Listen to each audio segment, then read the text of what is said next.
Hi hello नमस्ते, स्वागत आहे तुमचं स्मार्ट सुगरण या यूट्यूब चॅनलमध्ये। आज आपण मऊ लुसलुशीत उपीट कसं बनवायचं त्याची रेसिपी पाहूयात। सकाळच्या नाश्त्यासाठी आपण उपीट बनवतो किंवा पाहुणे येणार असतील तरी पण आपण ही रेसिपी बनवतो, परंतु ही रेसिपी बनवताना पाणी किती घ्यायचं, रवा कसा भाजायचा, ह्याच्यामध्ये कोणकोणते पदार्थ ॲड करायचे यासाठी मी इथे खूप साऱ्या टिप्स सांगितलेल्या आहेत। त्या टिप्स जर तुम्ही फॉलो केल्या तर तुमचे उपीट पण अशाच प्रकारे मऊ लुसलुशीत होईल। चला तर वेळ न घालवता रेसिपीला सुरुवात करूया। तो उपीट बनवण्यासाठी इथे मी 1 वाटी बारीक रवा घेतलेला आहे। रवा शक्यतो बारीक घ्यायचा म्हणजेच उपीट मऊ होण्यासाठी मदतच होते। प्रथम आपण रवा भाजून घेऊया। त्यासाठी पॅनमध्ये 2 चमचे साजूक तूप घेतलेला आहे। त्याच्यामध्ये हा रवा स्वच्छ चाळून घ्यायचा आहे आणि तो या तुपामध्ये मिक्स करून घ्यायचा आहे। सतत हलवत हा रवा संपूर्णपणे या तुपामध्ये मिक्स करून घ्यायचा आहे आणि छान अशा अगदी लालसर रंगावरती भाजून घ्यायचा आहे। रवा आपण कसा भाजतो याच्यावर उपीटची टेस्ट अवलंबून असते। रवा जर छान अशा प्रकारे भाजला गेला तर उपीटची टेस्ट खूपच छान लागते। रवा थोडा पण कच्चा ठेवायचा नाही। अशा प्रकारे एकदम लालसर रंगावरती आपल्याला हा रवा भाजून घ्यायचा आहे। रवा भाजत असताना गॅस कुठेही मोठे करायचा नाही, तर मीडियम गॅसवरतीच अशा प्रकारे रवा भाजून घ्यायचा आहे। तर तुम्ही पाहू शकता अगदी छान अशा प्रकारे रवा भाजून झालेला आहे। एका डिशमध्ये काढूयात आणि संपूर्णपणे थंड करून घेऊयात। तोपर्यंत आपण फोडणीची तयारी करून घेऊयात। तर पॅनमध्ये 2 चमचे तेल घेतलेलं आहे। प्रथम आपण शेंगदाणे तळून घेणार आहोत। तर अशा प्रकारे तुमच्या आवडीप्रमाणे तुम्ही शेंगदाण्याचं प्रमाण कमी जास्त करू शकता। अगदी ह्याची सालवरची निघेपर्यंत ही शेंगदाणे आपल्याला तळून घ्यायचे आहेत। शेंगदाणे तळताना आपण गॅस कुठेही मोठे करायचा नाही, तर मीडियम किंवा लो फ्लेमवरतीच आपल्याला हे शेंगदाणे तळून घ्यायचे आहेत। शेंगदाणे अगदी खरपूस रंगावरती तळून घ्यायचे आहेत म्हणजे त्याची टेस्ट संपूर्णपणे छान लागते। संपूर्णपणे थंड करून घेऊयात। पॅनमध्ये 1 चमचा तेल घेतलेला आहे। त्याच्यामध्ये 1 चमचा मोहरी छान अशी फुलली, अर्धा चमचा उडीद डाळ आणि 1 चमचा चणा डाळ घेतलेली आहे। या डाळी पण 1 मिनिटभर या तेलामध्ये परतून घ्यायच्या आहेत। त्यानंतर हिरव्या मिरच्या बारीक करून घेतलेल्या आहेत। तुम्ही तुमच्या आवडीप्रमाणे मिरचीचं प्रमाण कमी जास्त करू शकता। त्यानंतर ह्याच्यामध्ये चिमूटभर हिंग घ्यायची आहे आणि 4 ते 5 कढीपत्त्याची पाने घेऊयात।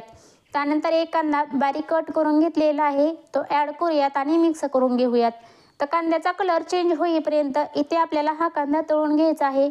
कांदा तळत असताना अशा प्रकारे सतत हलवत राहायचं म्हणजेच तो जास्त करपणार नाही आणि उपीटची टेस्ट संपूर्णपणे बदलणार नाही। त्यानंतर ह्याच्यामध्ये अगदी अर्धा इंच अद्रक खिसून घेतलेला आहे। उपीट बनवताना अद्रक नक्की घाला म्हणजे त्याची टेस्ट या उपीटमध्ये खूपच छान येते। तर अद्रक अशा प्रकारे खिसूनच घालायचं म्हणजे त्याची टेस्ट खूपच छान येते। अगदी छान अशा प्रकारे हे संपूर्ण साहित्य तळून झालेलं आहे।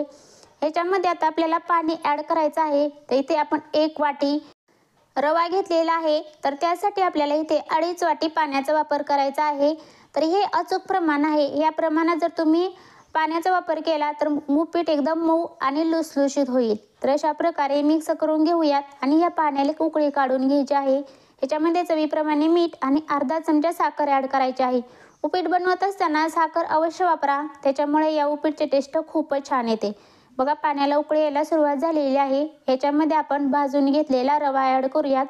तर रवा अशा प्रकारे थोडाच मिक्स करायचा आणि तो त्याच्या गुठळ्या न होता अशा प्रकारे चमच्याच्या साहाय्याने संपूर्णपणे मिक्स करून घ्यायचा आहे।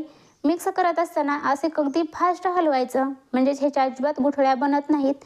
तर बघा अशा प्रकारे एकदम छान अशा प्रकारे रवा पण या पाण्यामध्ये मिक्स झालेला आहे। म्हणजेच 1 वाटी रव्यासाठी 2.5 वाटी पाणी हे अचूक प्रमाण आहे। संपूर्णपणे मिक्स करून घेऊयात आणि लो फ्लेमवरती आपल्याला हे उपीट 10 मिनिट ह्याची एक वाफ काढून घ्यायची आहे। तर अशा प्रकारे मिक्स करून झाल्यानंतर झाकण ठेवायचं आणि 5 मिनिट हे आपल्याला छान अशा प्रकारे शिजवून घ्यायचं आहे। तर लो फ्लेमवरतीच हे आपल्याला शिजवून घ्यायचं आहे। तर 5 मिनिट झालेले आहेत। एक वेळ मिक्स करून घेऊयात। बघा दिसायला हे उपीट खूपच छान झालेलं आहे। एकदम मऊ लुसलुशीत बनवून तयार झालेला आहे। अशा प्रकारे घरी पाहुणे येणार असतील किंवा सकाळच्या नाश्त्यासाठी तुम्ही अगदी झटपट हे उपीट नक्कीच बनवू शकता।